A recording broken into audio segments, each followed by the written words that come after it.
bilaterally, Denmark and the US, but also as a NATO alliance. EU leaders are expected to convene an extraordinary summit in the coming days to discuss the bloc's response to Mr. Trump's tariff threats. William Denselow followed this report for CNA from Brussels. In response to US President Donald Trump's threat to impose tariffs on several European powers should the US not be given control of Greenland, Denmark's Prime Minister Mette Frederiksen has fired back, saying that Europe will not be subject to blackmail. President Trump says that he needs this semi-autonomous Danish territory for national security purposes, citing perceived rising risks posed by the likes of China and Russia. He says that European powers, fellow members of NATO, are not capable of handling security unless it's under the control of the US directly. Now, he said that unless this happens, then tariffs of 10% will be imposed on 8 European powers come next month. That will rise to 25% come the summer.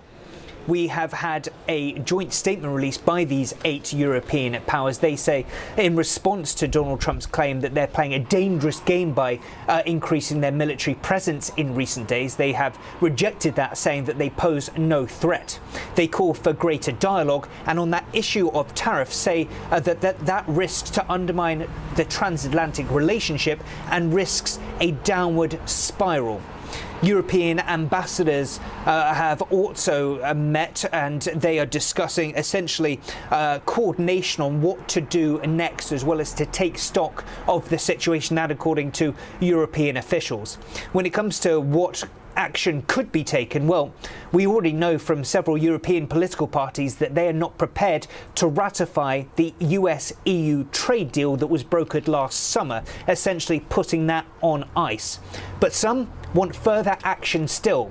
French President Emmanuel Macron being one of them. He wants to see the so-called trade bazooka used. Now, this anti-coercion instrument was designed in 2023, still never to be used by the EU, but he wants to see it deployed and fired directly at the US. What that would mean, it would give the EU powers to impose tariffs of its own, do things like impose export controls to essentially help fight fire with fire.